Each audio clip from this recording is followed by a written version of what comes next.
तो चलिए आज शुरू करते हैं करंट और इलेक्ट्रिसिटी का पार्ट 3, जिसमें कि हम आज करेंगे इलेक्ट्रोमैग्नेटिज्म और इलेक्ट्रोमैग्नेटिक इंडक्शन और उसके रिलेटेड जितने भी हम लोग का अप्लायंसेस है, जैसे कि बार्लोज व्हील, उसके बाद में डीसी मोटर, एसी मोटर, ठीक है, एसी जनरेटर, डीसी जनरेटर, इसके बारे में हम लोग आज टॉपिक कवर करेंगे, ठीक है।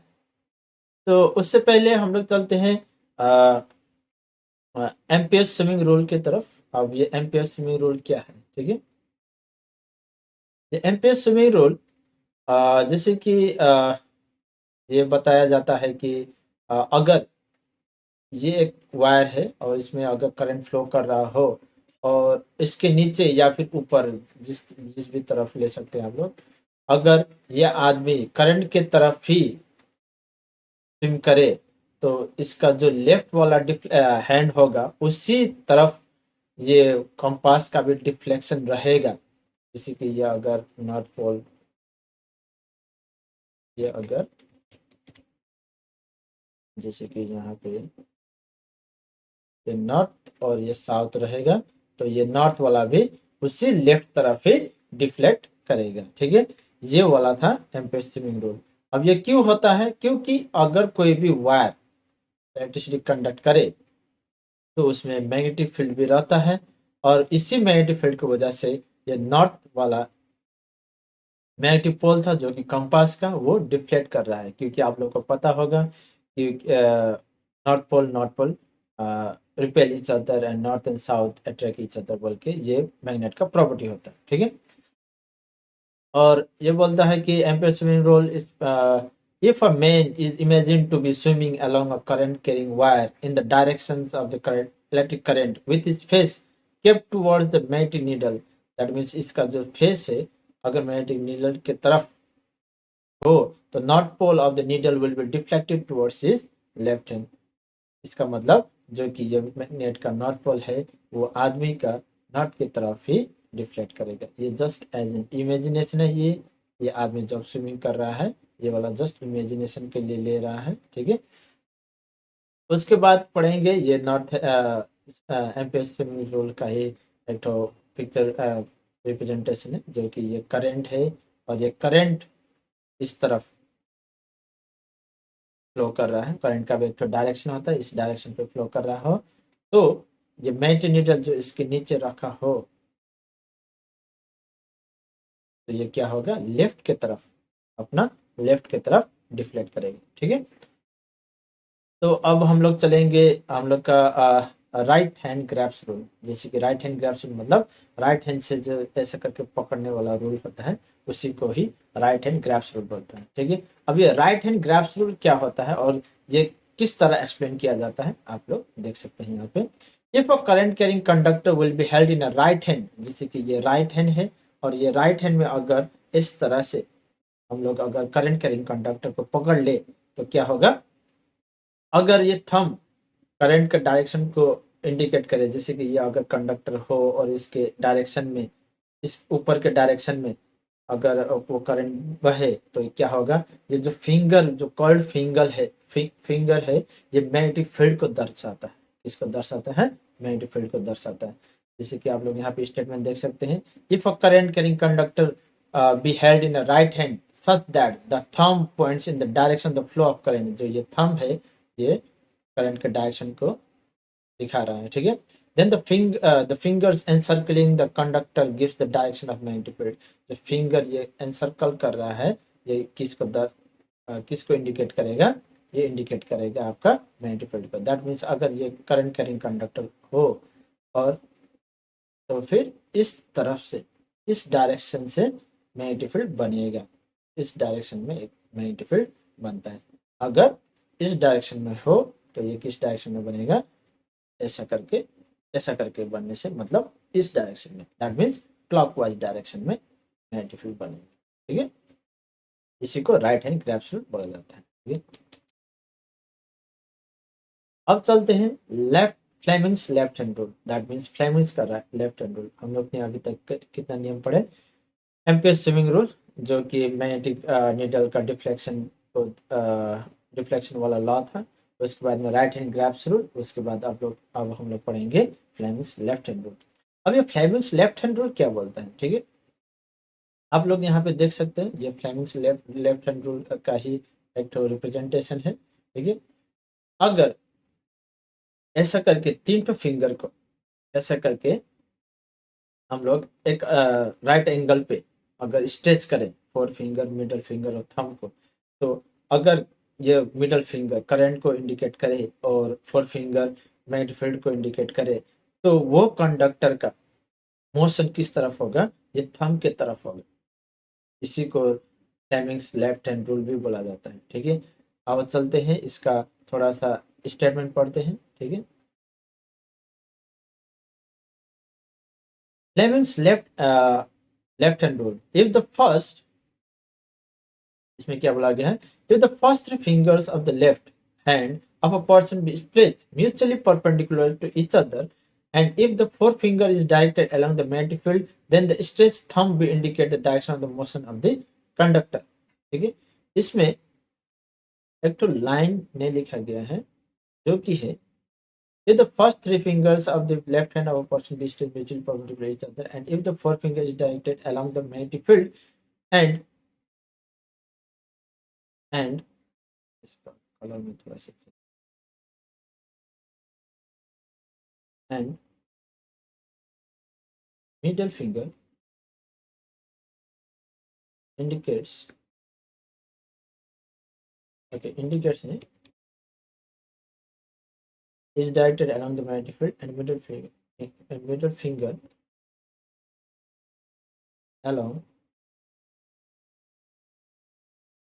the direction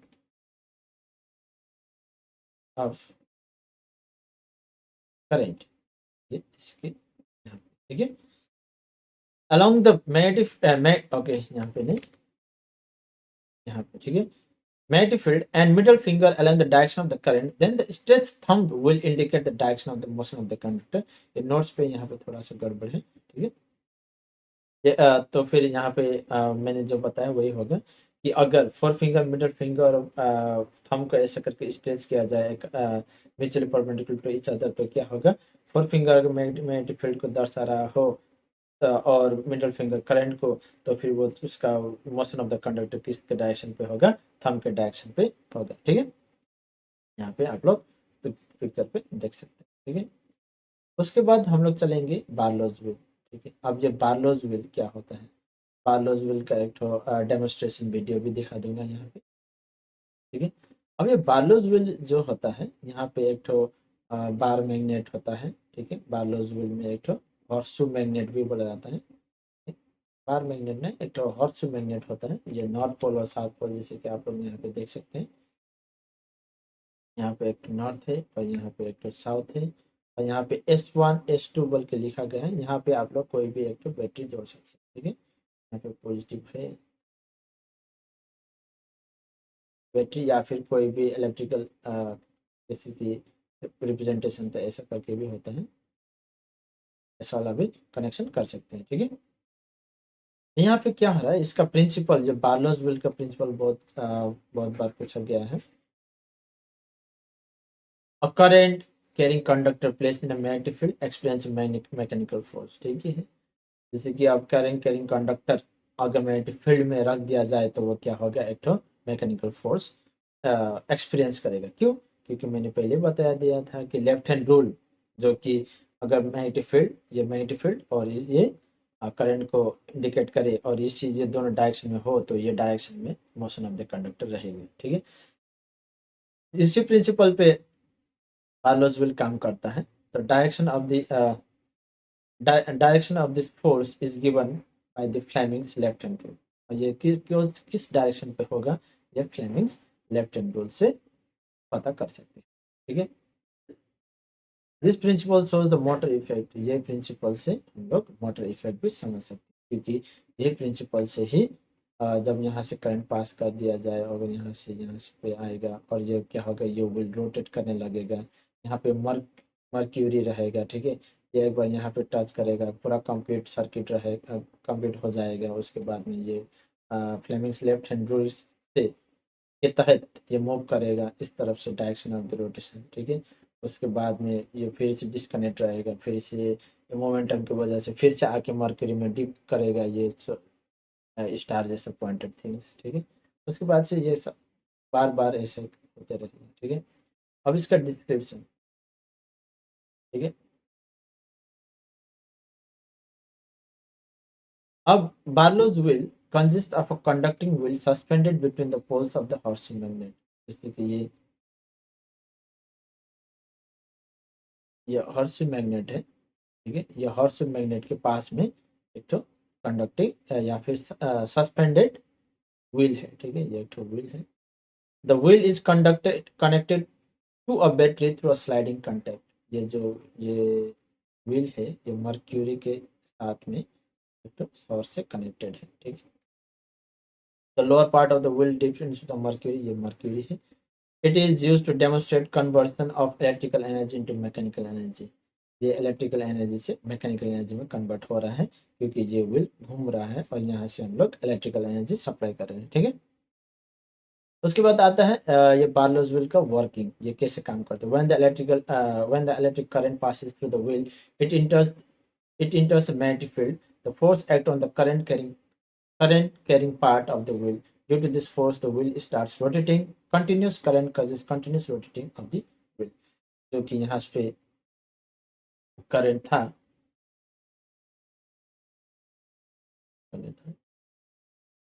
जो यहाँ पे करंट, यहाँ से करंट आएगा, ठीक है, यहाँ पे आएगा। उसके बाद में यहाँ पे थोड़ा सा कलर चेंज कर लेता हूँ,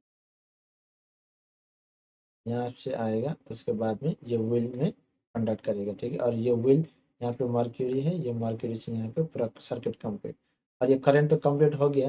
और यहाँ पे एक मैग्नेट भी है, ये हॉर्स मैग्नेट है। और ये करंट और मैग्नेट की वजह से यहाँ पे क्या क्रिएट होगा, एक तो मैकेनिकल फोर्स या फिर मोशन ऑफ द कंडक्टर रहेगा। और ये मोशन ऑफ द कंडक्टर एक तो मोटर जैसा काम करेगा, ठीक है। इसलिए बोला जाता है कि Barlow's wheel electrical energy to mechanical energy का एक तो रिप्रेजेंटेशन है, ठीक है। अब उसके बाद करेंगे हम लोग डीसी मोटर। अब डीसी मोटर क्या होता है, जैसे कि आप लोग ने देखा होगा किसी फैन पे, ठीक है, वो बैटरी वाला फैन पे एक तो मोटर रहता है, वो मोटर ही डीसी मोटर होता है। क्यों? क्योंकि वो डीसी करंट पे चलता है, और डीसी करंट पे चलने वाला मोटर को ही डीसी मोटर बोला जाता है, ठीक है। अब ये कौन सा प्रिंसिपल पे काम करेगा। और current carrying conductor place in a magnetic field experiences a force. Obviously हम लोग को पता है, अगर कोई भी कंडक्टर में करंट फ्लो कर दिया जाए और वो उसको अगर मैग्नेटिक फील्ड में रख दिया जाए तो क्या होगा, उसमें एक तो फोर्स एक्सपीरियंस करेगा, ठीक है। The direction of the force is given by Fleming's left hand rule. और वो फोर्स कौन सा लॉ पे डिपेंड करेगा, फ्लेमिंग्स लेफ्ट हैंड रूल पे डिपेंड करेगा, ठीक है। This principle is known as motor principle, और इसी प्रिंसिपल को ही मोटर प्रिंसिपल बोला जाता है। जैसे कि यहाँ पे देखो, यहाँ पे पॉजिटिव टर्मिनल यहाँ से आके यहाँ पे जा रहा है, ठीक है, देख सकते होंगे। और यहाँ से आके ये पॉजिटिव रहेगा और ये नेगेटिव, ठीक है। अब ये करंट को दर्शा रहा है, ठीक है, ये करंट को दर्शा रहा है, अगर आप लोग देख पा रहे होंगे। तो ये डायरेक्शन नॉर्थ, मैग्नेट का डायरेक्शन नॉर्थ टू साउथ है, ठीक है। अगर ये ऐसा और मैग्नेट का डायरेक्शन ऐसा होगा तो ये कहाँ पे मूव करेगा, ये नीचे मूव करेगा और ये ऊपर मूव करेगा, ठीक है। तो अगर ये ऊपर मूव करेगा और ये नीचे मूव करेगा तो हाफ व्हील के बाद ये कम्यूटेटर, तो ये वाला रिंग इस पे शिफ्ट होगा, और पॉजिटिव का पॉजिटिव ही और नेगेटिव का नेगेटिव ही, और इसी वजह से ये घूमते करेगा ऐसे, ठीक है। डिस्क्रिप्शन, डीसी मोटर का डिस्क्रिप्शन देख लेते हैं। और DC motor consist of rectangular coil, obviously एक तो रेक्टेंगुलर कॉइल रहता है इसमें। उसके बाद में on a soft iron core, ये आयरन कोर अगर मोटर आप लोगों ने खोल के देखा होगा तो रेक्टेंगुलर कॉइल रहता है, एक तो ऐसा करके रहता है, बनाने का ट्राई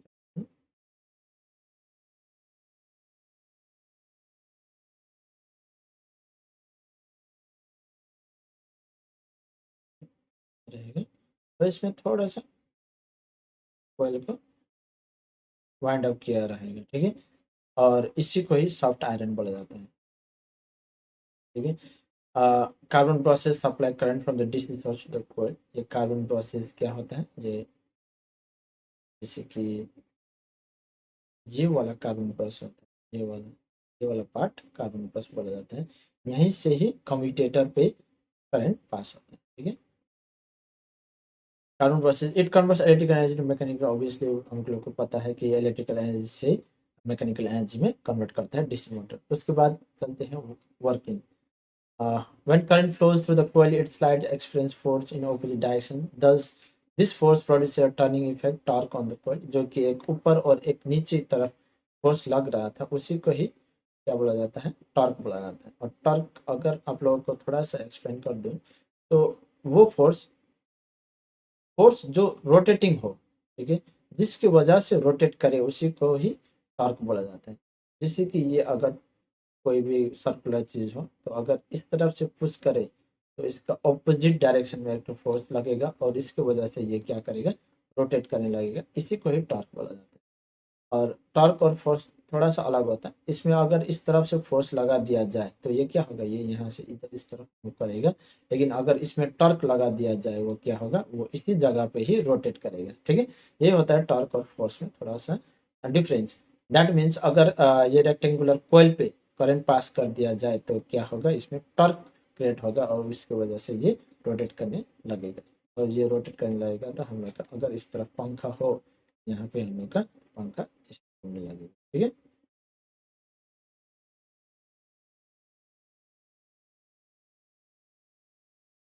उसके बाद चलते हैं the direction. The direction of the force remains the same, so the coil continues to rotate in the same direction. After the half rotation, the split ring commutator reverse the direction. जैसे कि ये half rotation complete होने के बाद ये जब नीचे आए, तो नीचे आने के बाद ये क्या होगा, यहाँ से फ्लिप होके नेक्स्ट वाला जगह में जाएगा, ठीक है। अब ये जब नेक्स्ट वाला जगह में जाएगा तो ये क्या होगा, ये फ्लिप करेगा, करंट का डायरेक्शन भी चेंज होगा। और करंट का डायरेक्शन चेंज होने से क्या होगा, ये जो नीचे जा रहा था ये अब ऊपर जाएगा। अब यही कोई एक इस तरफ से नीचे और इस तरफ से ऊपर आएगा तो ऑब्वियसली ये रोटेट करने लगेगा, ठीक है। अब चलते हैं इलेक्ट्रोमैग्नेटिक इंडक्शन पे, ठीक है। अब हम लोग ने किया कि इलेक्ट्रोमैग्नेटिक इंडक्शन, जिसमें हम लोग ने किया कि इलेक्ट्रिकल मैग्नेटिक फील्ड की वजह से कैसे मैकेनिकल एनर्जी प्रोड्यूस हो रहा था। अब हम लोग करेंगे electromagnetic induction. When a close conducting wire be moved in a magnetic field, then a transient current will flow through the conductor. This phenomena is called electromagnetic induction. जैसे कि अगर ऐसा वाला कंडक्टर, और ये कंडक्टर क्लोज होना चाहिए, तो फिर मैं यहाँ पे एक तो बल्ब लगा देता हूँ, एक तो बल्ब लगा देता हूँ। अगर ये कंडक्टर क्लोज कंडक्टर में magnetic field, when a closed conducting wire be moved in a magnetic field, then a transient current will flow through the conductor. That means अगर इसको यहाँ पे मूव किया कर दिया जाए, या फिर मैग्नेट को इस सर्कुलर कॉइल से मूव कर दिया जाए, तो आप लोगों को पता होगा, कहीं कहीं आप लोगों ने सुना होगा कि ये एक तो करंट प्रोड्यूस करता है। और यही हम लोग पढ़ेंगे इलेक्ट्रोमैग्नेटिक इंडक्शन। जैसे ही होता है इलेक्ट्रोमैग्नेटिक इंडक्शन का या फिर करंट और मैग्नेट का खेल, जो कि अगर मैग्नेट को चेंज किया कर दिया जाए, मैग्नेटिक फील्ड या फिर मैग्नेटिक फ्लक्स को चेंज कर दिया जाए, तो वहाँ पे वो क्लोज कंडक्ट में क्या प्रोड्यूस होगा, करंट प्रोड्यूस होगा, ठीक है। तो इस पे हम लोग का फैराडेज लॉ क्या बोलते हैं, ठीक है। अब फैराडेज लॉ कहता है कि first law, whenever there is a change in magnetic flux instead with the coil an EMF is induced in that coil. That means अगर ये कॉइल पे मैग्नेटिक फ्लक्स चेंज कर दिया। मैग्नेटिक फ्लक्स क्या होता है कि ये मैग्नेटिक फ्लक्स आप लोग समझ ले कि मैग्नेटिक फील्ड ही समझ ले आप लोग, ठीक है। मैग्नेटिक फील्ड जब जब जब चेंज होगा तब ही ईएमएफ या फिर करंट प्रोड्यूस होगा, ठीक है। प्रोड्यूस क्या बोल देंगे, इंड्यूस होगा, ठीक है। सेकेंड लॉ क्या बोलता है, the magnitude of the induce EMF in a coil is directly proportional to the rate of change of magnetic flux. That means इसमें जितना ईएमएफ प्रोड्यूस होगा वो क्या पे डिपेंड करेगा, कितना रेट से मैग्नेटिक फील्ड आप लोग चेंज कर रहे हैं, उसी पे डिपेंड करेगा। दैट मीन्स अगर ये नॉर्थ पोल और साउथ पोल वाला जो मैग्नेट है, अगर आप लोग स्पीड में चेंज करेंगे, स्पीड मतलब अगर ज़्यादा स्पीड से ऐसा करके हिलाए, तो क्या होगा, इसमें ज़्यादा ईएमएफ प्रोड्यूस होगा, ठीक है। पहला वाला नियम क्या बोलता है, कि अगर मैग्नेटिक फ्लक्स चेंज हो या फिर मैग्नेटिक फील्ड चेंज हो तो ईएमएफ प्रोड्यूस होगा। सेकंड लॉ क्या बोलता है, अगर मैग्नेटिक वो EMF rate of change of magnetic flux या फिर मैग्नेटिक फील्ड पे डिपेंड करता है, कि जितना मैग्नेटिक फील्ड चेंज हो या फिर मैग्नेटिक फ्लक्स चेंज हो उतना ही ईएमएफ प्रोड्यूस होगा। ठीक है, ये होता है हम लोग का फ्राइडेज का दो नियम। अब ये फ्राइडेज का दो नियम तो हम लोग ने पढ़ लिया। अब लेंस लॉ क्या बोलता है, लेंस लॉ कहता है, ये लेंस वो वाला लेंस नहीं है, ये वाला लेंस नहीं है, ठीक है, ये वाला लेंस है LENZ''S, ठीक है। ये लेंस लॉ क्या क्या बोलता है, ये लेंस लॉ हम लोग का जो ईएमएफ प्रोड्यूस हो रहा था कंडक्टर में उसका डायरेक्शन बताता है कि किस डायरेक्शन में होगा। तो ये लेंस लॉ बोलता है कि direction of the induced EMF in a current in a circuit is such that it always opposes the very cause for which it is due.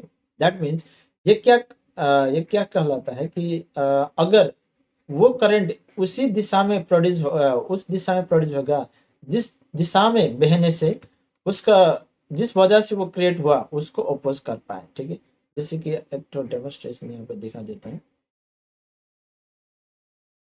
अगर ये नॉर्थ और ये साउथ हो तो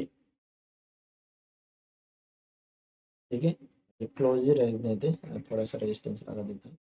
अगर इस तरफ से मैग्नेट को इंसर्ट किया जाए तो यहाँ पे नॉर्थ पोल बनना चाहिए। क्यों? क्योंकि लेंस लॉ यही बोलता है कि अगर मैग्नेटिक फ्लक्स चेंज हो और यहाँ पे ईएमएफ इंड्यूस होना पड़े तो वो ईएमएफ इंड्यूस उस दिशा में प्रोड्यूस होगा जिससे उसी को रिपेल या फिर अपोज कर पाए। तो नॉर्थ को नॉर्थ ही अपोज कर सकेगा, और नॉर्थ अगर यहाँ पे नॉर्थ बन रहा हो तो यहाँ पे ये डायरेक्शन पे करंट निकलेगा, तो फिर डायरेक्शन ऑफ द करंट इस तरफ से बनेगा।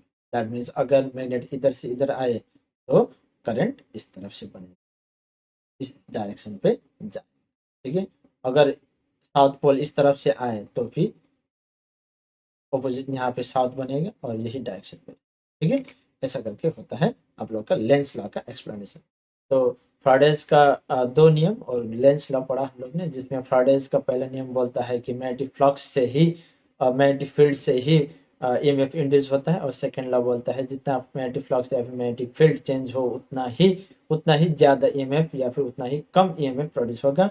और लेंस लॉ बताता है कि वो ईएमएफ उसी डायरेक्शन में बहेगा जिस डायरेक्शन से वो मैग्नेटिक फ्लक्स या फिर मैग्नेटिक फील्ड का जो रेट चेंज हो रहा है उसको अपोज कर पाए। ठीक है, अब हम लोग करेंगे, हम लोग ने पढ़ा इलेक्ट्रोमैग्नेटिज्म में एम्पियर्स लॉ। ठीक है, उसके बाद में right hand graphs rule, Fleming's left hand rule, Barlow's wheel. उसके बाद में इलेक्ट्रोमैग्नेटिक इंडक्शन में पढ़ा हम लोग ने जिसमें Fridays law, first law, second law पढ़ा। उसके बाद में लेंस लॉ। अब हम लोग पढ़ेंगे डीसी और एसी जनरेटर, जिसमें हम लोग पढ़ेंगे फर्स्ट एसी जनरेटर। अब एसी जनरेटर क्या होता है कि ये भी वही काम करता है, लेकिन यहाँ पे करंट प्रोड्यूस होता है। ठीक है, लगभग सभी ड्राइंग एक जैसे ही दिखेगा। ठीक है, और पहले वाला जो जनरेटर सब था उसमें क्या हो रहा था कि करंट से मोटर घूम रहा था, अब मोटर घूमने की वजह से अब करंट प्रोड्यूस होगा। ठीक है, आप बात को समझ रहे होंगे कि पहले क्या हो रहा था, करंट से मोटर घूम रहा था। ठीक है, अब हम लोग क्या पढ़ेंगे कि मोटर घूमने से करंट कैसे प्रोड्यूस होगा। और करंट भी दो टाइप का होता है, आप लोगों को पता होगा, डीसी और एसी। ठीक है, तो हम लोग पढ़ेंगे पहले कि एसी करंट कैसे प्रोड्यूस होता है। ठीक है, इसका प्रिंसिपल देख लेते हैं। Works on electromagnetic induction, that means जो हम लोग ने पढ़ा कि इलेक्ट्रोमैग्नेटिक इंडक्शन, दैट मीन्स अगर मैग्नेटिक मैकेनिकल फोर्स और मैग्नेटिक फील्ड चेंज हो किसी भी कंडक्टर में तो वहाँ पे क्या होगा, ईएमएफ प्रोड्यूस होगा। ठीक है, the direction of the induced current is given by the Fleming's right hand rule. जो लेफ्ट हैंड रूल था फ्लेमिंग्स का, अब वो क्या होगा, राइट हैंड रूल में ट्रांसफर होगा। लेकिन राइट हैंड रूल्स आप लोगों का सिलेबस में नहीं है, तो यही जो लेफ्ट हैंड रूल था वही सेम टू सेम अगर राइट हैंड में रेप्लिकेट करे तो यही राइट हैंड फ्लेमिंग्स का राइट हैंड रूल बन के आएगा। ठीक है, जिसमें ये करंट, मैग्नेटिक फील्ड और ये कंडक्टर का डायरेक्शन दिखाएगा। ठीक है, तो आप लोग देख पा रहे होंगे कि यहाँ पे अगर विल मोटर या फिर पीसीबी डायनामो इस तरफ घूमे, क्लॉकवाइज घूमे, तो ये रेक्टेंगुलर कॉइल भी ऊपर की तरफ और ये नीचे की तरफ, जो कि टॉर्क प्रोड्यूस करता है और ये कम्यूटेटर जैसा काम करता है और ये कभी चेंज नहीं होता। अब ये ऊपर जाने से यहाँ पे अगर पॉजिटिव रहेगा तो यही कॉइल अगर नीचे आए और यहीं से ही अगर करंट का नाप या फिर कनेक्शन दे दिया जाए तो ये क्या होगा, इस तरफ जब ये कोई घूम के इस तरफ आए तो ये क्या प्रोड्यूस करेगा, नेगेटिव। और एक ही टर्मिनल से जब नेगेटिव पॉजिटिव प्रोड्यूस हो रहा हो तो उसी को ही अल्टरनेटिंग करंट बोला जाता है, आप लोगों को पता। ठीक है, अब डिस्क्रिप्शन देख लेते हैं। Consist of rectangular coil between poles, rectangular coil होता है दो पोल्स, नॉर्थ पोल और south pole. Ends of the coil are connected to the slips, rings and carbon brushes. ये जैसे कि रिंग है, ये रिंग है, ये दोनों रिंग है और ये रिंग को कार्बन ब्रशेस के साथ में कनेक्ट किया जाता है। ठीक है, converts mechanical energy to electrical energy. मैंने पहले बताया था कि ये मैकेनिकल एनर्जी ये घूमने के बाद मैकेनिकल एनर्जी से इलेक्ट्रिकल एनर्जी कन्वर्ट करता है। ठीक है, DC motor, AC motor, current apply करने से मैकेनिकल एनर्जी में कन्वर्ट होता है, that means electrical energy to mechanical energy.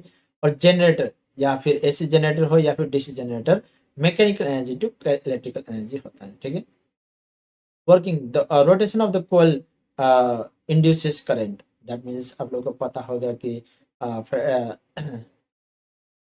Fridays law के तहत हम लोग ने क्या पढ़ा था कि अगर ये कोयल मूव हो और यहाँ पे मूव होने से क्या होगा, ये नॉर्थ पोल और साउथ पोल होगा और यहाँ पे क्या होगा, मैग्नेटिक फील्ड में चेंजेस आएगा। ठीक है, कभी नॉर्थ कभी साउथ, कभी नॉर्थ कभी साउथ, ऐसे करके चेंज आने से यहाँ पे तो ईएमएफ तो इंड्यूस होगा फ्राइडेज लॉ के तहत। ठीक है, और ये जितना ज़्यादा घुमेगा उतना ज़्यादा ईएमएफ प्रोड्यूस होगा।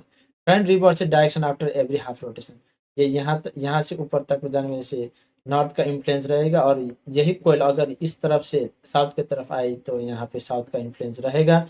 इसका मतलब यहीं पे पॉजिटिव और यहीं पे नेगेटिव उसी कोयल में, तो एक ही साइड कोयल का एक ही साइड में कभी पॉजिटिव कभी नेगेटिव होने की वजह से यहाँ पे अल्टरनेटिंग करंट प्रोड्यूस होगा। ठीक है, hence alternating current is produce.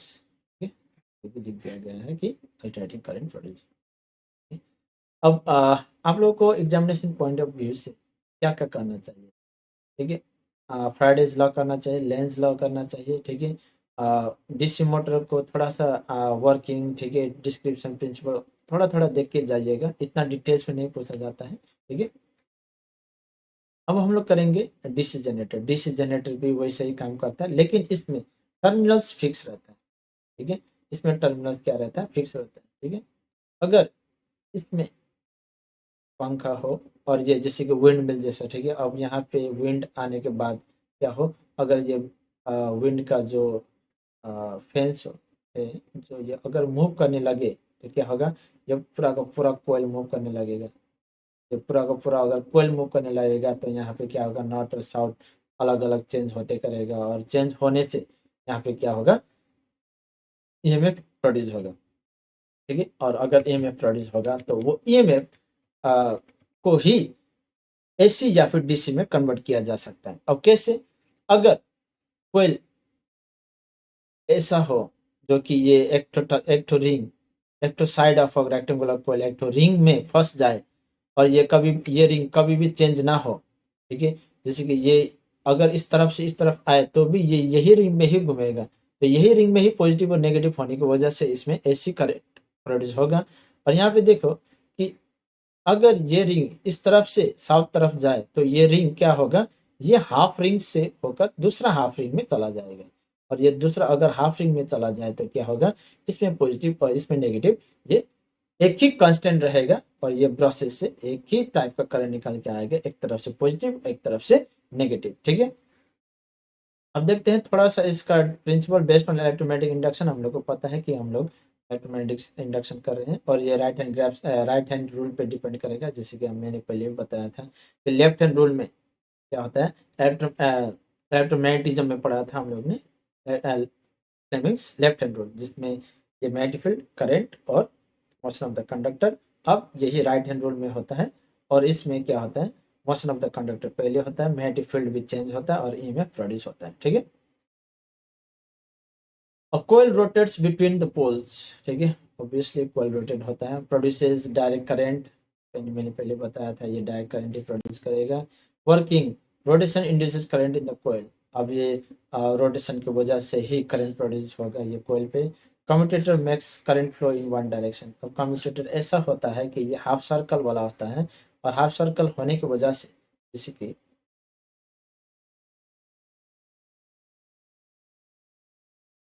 जैसे कि ये एक ठो रिंग है, ठीक है? अब ये यहाँ से घूम के अगर यहाँ पे आए, ठीक है, अब यहाँ पे पॉजिटिव प्रोड्यूस हो रहा था, अगर ये रिंग घूम के इस तरफ आए तो क्या होगा, यहाँ पे तो नेगेटिव प्रोड्यूस करने लगेगा, क्योंकि ऊपर जाने की तरफ पॉजिटिव, पर नीचे आते वक्त नेगेटिव प्रोड्यूस होगा। और यहाँ पे सर्कल पूरा नहीं था, इसकी वजह से क्या होगा, यहाँ पे इनकम्प्लीट सर्कल होने की वजह से एक तरफ से ही पॉजिटिव और दूसरी तरफ से ही नेगेटिव प्रोड्यूस होगा, ठीक है। और आज के लिए इतना ही। और आज और सॉरी, एक तो टॉपिक छूट गया था।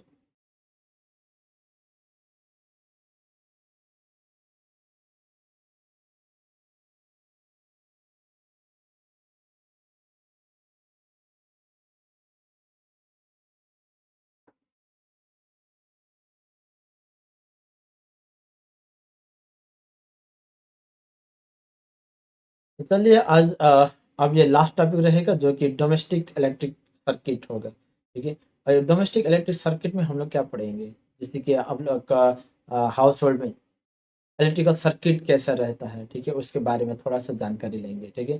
पहले वाला पॉइंट से, electric supply to house is AC supply to 120 volt और 50 वोल्ट, दैट मीन्स इंडिया में जो कि हम लोग का हाउस होल्ड में कितना वोल्ट का एसी करंट होता है, 220 वोल्ट का, और कितना फ्रीक्वेंसी का, 50 हर्ट्ज फ्रीक्वेंसी का सप्लाई होता है हर एक हाउस होल्ड, ठीक है। The supply इंटर्स the house through the main fuse and energy meter, आप लोगों को पता होगा कि एक तो एनर्जी मीटर होता है, और ये मीटर के बाद में एक तो फ्यूज रहता है, ठीक है, ये मीटर, ठीक, और ये फ्यूज, फ्यूज देखा होगा कि आप लोग ने ऐसे, और बीच में एक तो वायर होता है, ठीक है, ये वायर से और हम लोग का स्विच या फिर सर्किट बोर्ड में आता है, ठीक है। यहाँ पे खुद बना देते, इससे आता है मीटर में,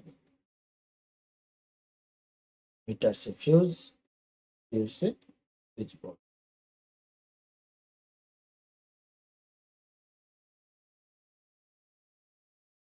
ठीक है, ये इलेक्ट्रिक बोर्ड, ठीक है। अब चलते हैं सेकंड वाला पॉइंट में, the supply इंटर्स the house through the main fuse and energy meter, हो गया। Wiring is done using the three wires, live, neutral and earth.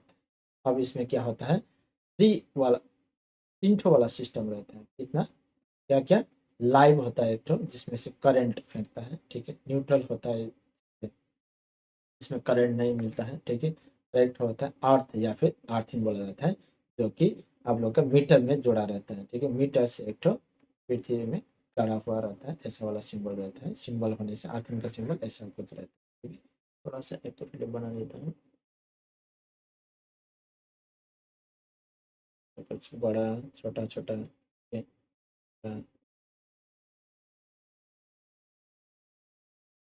है, अर्थिंग का सिंबल। उसके बाद में main switch controls the enter house supply, ठीक है। अब ये फ्यूज के पास में आप लोगों को पता होगा, यहाँ पे और एक ठो मीटर का ऐसा करके हैंडल रहता है, ठीक है। ये हैंडल वाला जो स्विच रहता है, ये पूरा हाउस होल्ड का स्विच का काम करता है, दैट मीन्स, और ये हैंडल को डाउन कर दिया जाए, पूरा का पूरा हाउस में इलेक्ट्रिक बंद होगा, ठीक है।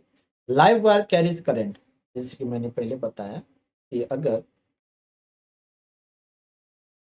अर्थ, लाइव और न्यूट्रल ऐसे करके रख दिया जाए, तो live wire carries current, neutral wire completes the circuit, that means इसमें करंट प्रोड्यूस होता है, ठीक है, और ये न्यूट्रल करंट को कंप्लीट कर, सर्किट को कंप्लीट करता है। और अर्थिंग, अर्थ वायर प्रोड्यूस शक्ति by preventing electric shock, that means electric shock से कौन बचाता है हम लोग को, अर्थिंग बचाता है, स्विच बोर्ड देखा होगा, किसी किसी हाउस होल्ड में अभी तो खाली 2 पिन वाला दिखा देता है, लेकिन एक्चुअल में 3 पिन वाला यूज करना चाहिए। क्यों? क्योंकि 3 पिन वाला ही हम लोग को इलेक्ट्रिक शॉक से बचाता तो क्या है, कम इफेक्टिव होता है अगर अर्थिंग हो तो। फ्यूज या फिर MCB protect appliances from overload and short circuit होते वक्त क्या होता है, उसमें ओवर हीटिंग होता है, और ओवर हीटिंग होने से क्या होता है, फ्यूज कट हो जाता है, और फ्यूज कट होने से शॉर्ट सर्किट की वजह से आग लगना कम होता है, और एमसीबी भी वही काम करता है। ठीक है, जैसे कि कोई पॉजिटिव और ये नेगेटिव और ये लाइव और न्यूट्रल को अगर ऐसा करके टच कर दे डायरेक्ट, तो क्या होगा, फ्यूज कट हो जाता है। ठीक है, ट्राई मत करना ऐसा करने का, और फ्यूज कट हो जाने से फिर पूरा का पूरा हाउस होल्ड में करंट ही बंद हो जाएगा। अगर फ्यूज कट नहीं हुआ तो क्या होगा, पूरा का पूरा इलेक्ट्रिकल वायर्स पूरा गर्म होने लगेगा, क्योंकि ओवरलोड ज़्यादा होगा, और पूरा गर्म हो जाने से क्या होगा, आग लगने का संभावना होता है। ठीक है, अब देखते हैं electrical appliances. Electric appliances are connected in parallel so each works independently. अब पैरेलल में क्यों कनेक्ट किया जाता है? ठीक है, जैसे कि ये अगर वायर हो, जैसे कि ये लाइव और जो न्यूट्रल हो, तो यहाँ यहीं से ही एक तो बल्ब को जोड़ा जाएगा। ठीक है, और ऐसे ही वायर निकाल के एक तो दूसरा बल्ब को जोड़ा जाएगा। क्यों? क्योंकि अगर ऐसा करने से क्या होता है, ये पैरेलल में वोल्टेज सेम रहता है। ठीक है, और वोल्टेज सेम रहने से ये इफेक्टिवली इक्वली काम करता है। क्या काम करता है?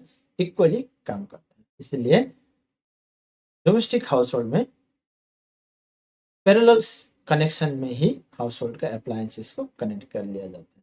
और उसके बाद हम लोग पढ़ेंगे कलर कोडिंग। ठीक है, अब कलर कोडिंग क्या होता है, इसमें इसमें बोला जाता है कि लाइव जो जो कि लाइव वायर होता है, जो लाइव वायर होता है, जैसे कि आप लोगों ने देखा होगा कि वायर 3 कलर्स का होता है, एक तो रेड, उसके बाद में न्यूट्रल का ब्लैक कलर होता है। ठीक है, अब अर्थिन आप लोगों ने नहीं देखा होगा, तो अर्थिन ग्रीन या फिर सम ऑफ द टाइम्स ये येलो कलर का भी अर्थिन होता है। ठीक है, तो आप लोग ने आज क्या क्या सीखा डोमेस्टिक हाउस होल्ड में, कि इंडिया में 220 वोल्ट, ठीक है, 240 भी दिया जाता है, 220 वोल्ट एवरेज होता है, 220 वोल्ट और 50 हर्ट्ज। उसके बाद में इलेक्ट्रिक पोल से मीटर, मीटर से फ्यूज, फ्यूज से एक ठो स्विच में आता है, और वायरिंग 3 ठो वायर से किया जाता है, अर्थिंग, लाइव और न्यूट्रल। उसके बाद में लाइव से करंट आता है, न्यूट्रल सर्किट को कंप्लीट करता है, और अर्थिंग इलेक्ट्रिक डोमेस्टिक सर्किट को शॉक से बचाना या फिर वैसे चीज़ से बचाता है। ठीक है, और फ्यूज़ जो होता है वो ओवरलोड और शॉर्ट सर्किट से बचाता है। और फ्यूज़ का आप लोग ने पढ़ा होगा पहले भी टॉपिक्स में, कि फ्यूज़ का प्रॉपर्टी होता है high resistance, low melting point. उसके बाद में appliances are connected in parallel, that means India में जितना भी अप्लायंसेज है वो अप्लायंसेज कौन सा कनेक्शन में किया जाता है, पैरेलल कनेक्शन में किया जाता है। उसके बाद हम लोग ने पढ़ा कि कलर कोडिंग, जो कि कलर कोडिंग तो क्या बोले, वायर्स का कलर, जो कि लाइव का रेड, लाइव में करंट आता है तो उसको रेड डेंजर से रिप्रेजेंट किया जाता है, न्यूट्रल को ब्लैक, अर्थ को ग्रीन या फिर येलो। ठीक है, तो आज के लिए इतना ही। ठीक है, आशा करता हूँ कि आप लोग ने सभी टॉपिक्स को ध्यान से पढ़ा या फिर सीखा होगा, और नोट्स बनाना आप लोगों के लिए कंपलसरी रहता है। मैं तो ये नोट्स साइड्स में भी डाल दूंगा, लेकिन आप लोगों को लिखना पड़ेगा, प्रिंट आउट मत कीजिएगा, क्योंकि अगर लिखने से थोड़ा सा भी इम्पेक्ट पड़ता है। तो आज के लिए थैंक यू, और हाँ, सब्सक्राइब करना। तब तक के लिए, अब नेक्स्ट वीडियो आएगा, तब तक के लिए टाटा बाय।